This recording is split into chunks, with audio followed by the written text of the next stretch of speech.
mom can still upset you with those things that she keeps saying to you, then you are giving your power to her. In this video, I'm going to show you the inner shift that you need to make so that she can no longer affect your inner peace and pull you out of your true self-love so that you can finally be who you are meant to be.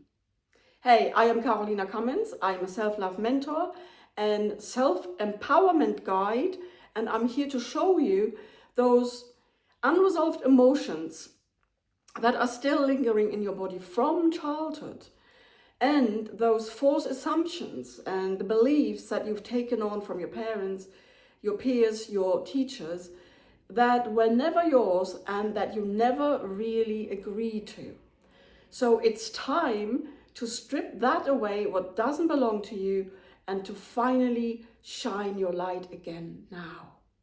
So this video is all about the mother wound. And I can tell you that has been my greatest pain.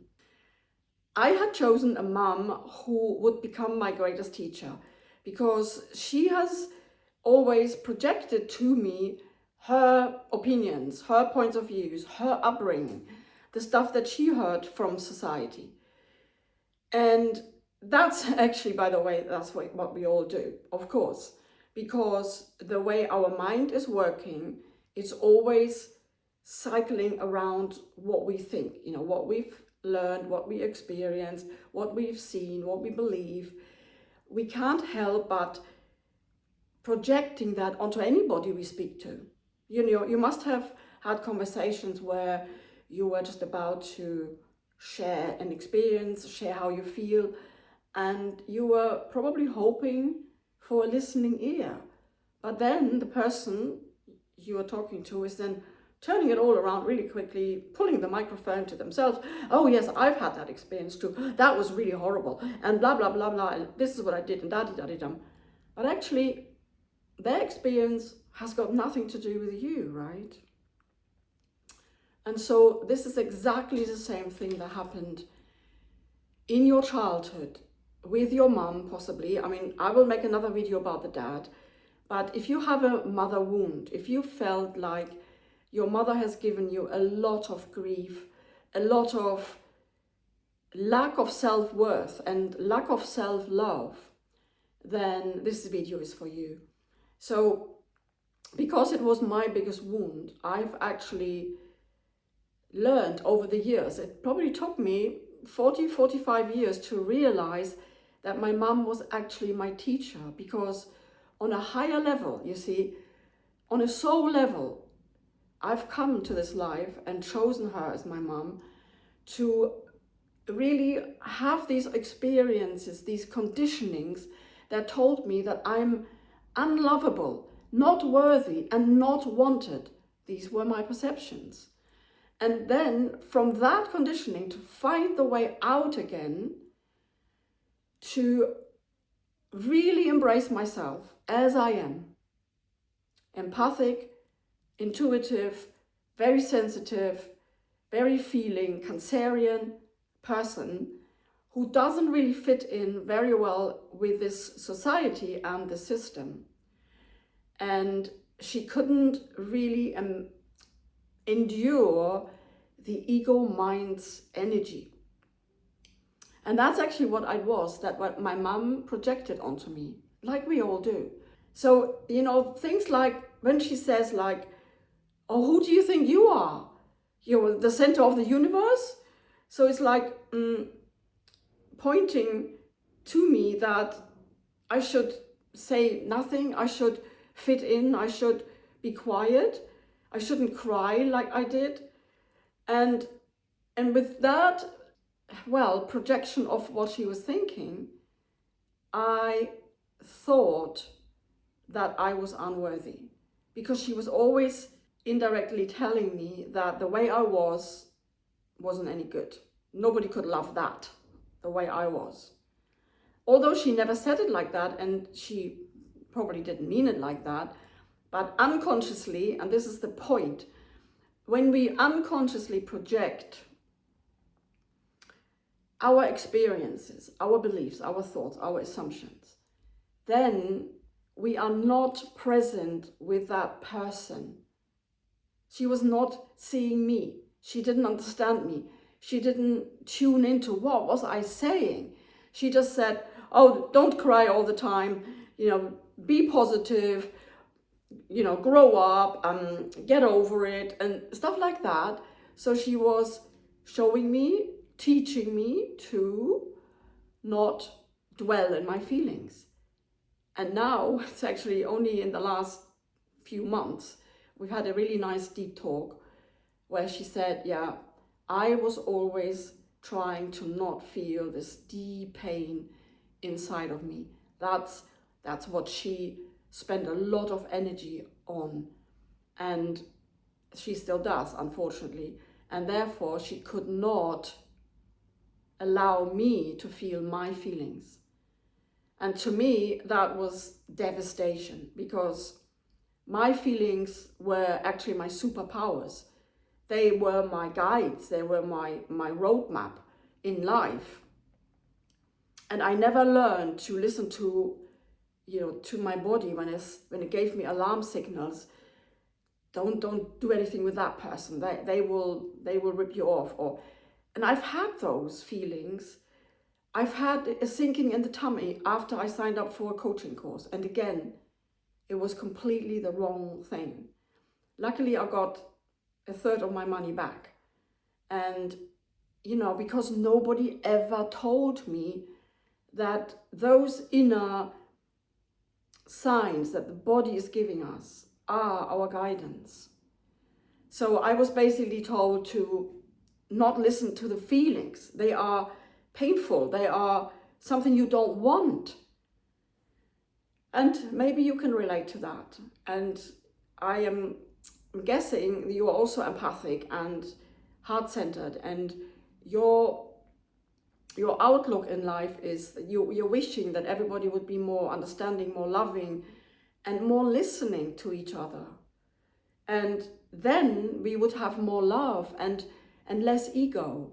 So we would give our energy and our attention to that person and be interested in what they have to say and what they went through, and not add our stuff to that, but instead to just be with that person. And that's when somebody feels seen and understood and heard. And this is really what I always wanted in my life. And I got the exact opposite, because my soul had decided to have an experience of feeling unloved, unwanted, and unworthy, and then to find my own way out. I didn't have any teachers or mentors. I had a lot of wisdom because I'm an old soul. I've done this so many times. And I actually remembered that I am love, I am peace, I am joy, I am the light that I am. That's what I am. I can't not be that, really.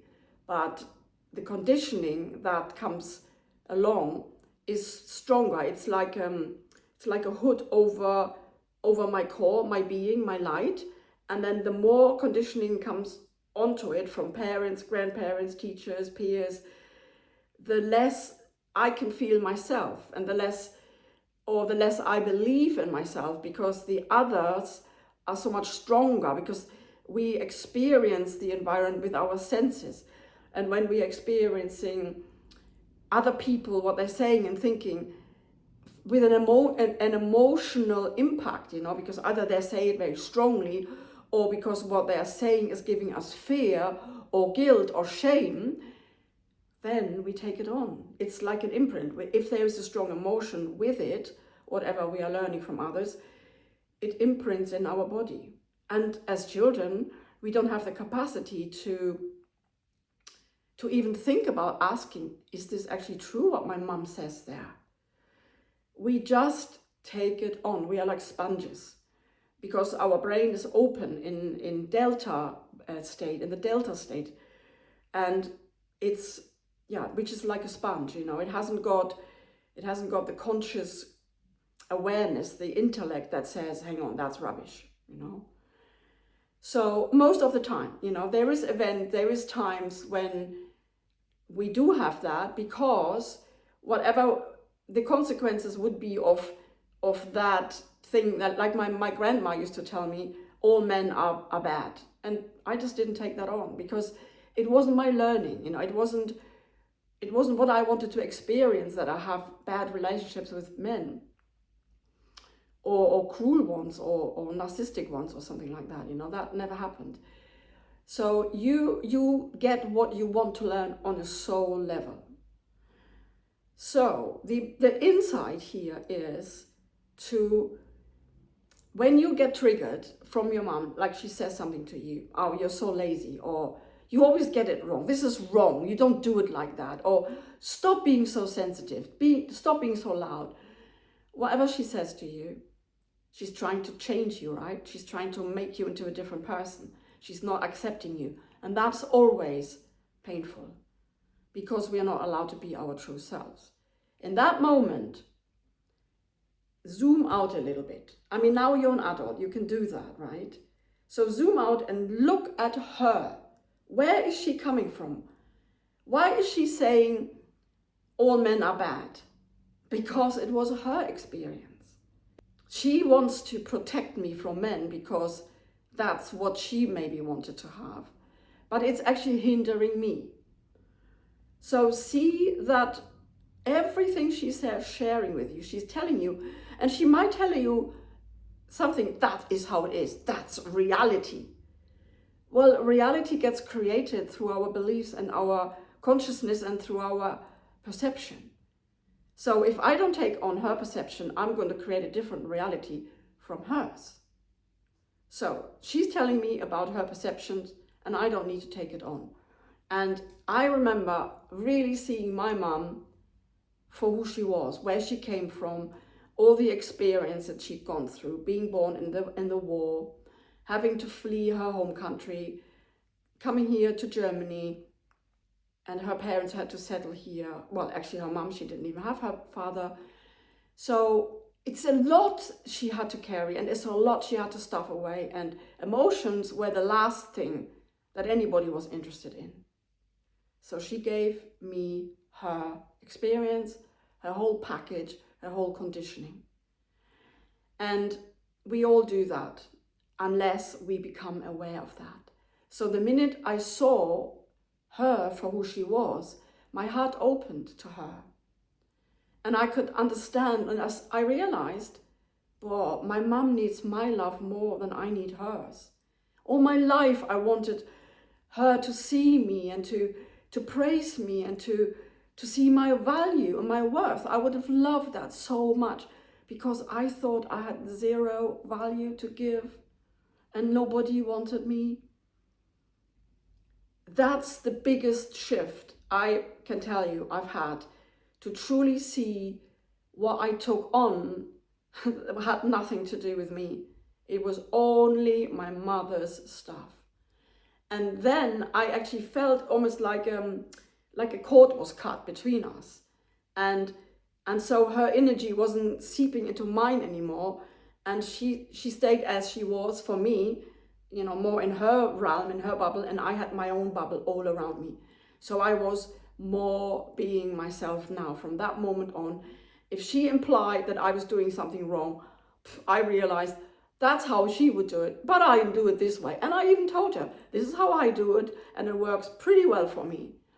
And so from then on, more and more misperceptions that I took on from her became clear to me, became visible to me, and I was conscious of seeing that pattern, you know. And eventually, the more this unraveled, the more I took my energy back. I was not giving her energy anymore, you know, because I didn't believe what she said anymore. She couldn't get me with implying that I'm doing things wrong because I never did do things wrong. I always did things my way. So if you have any of these issues with your mom, let me know. Let me know what's your trigger.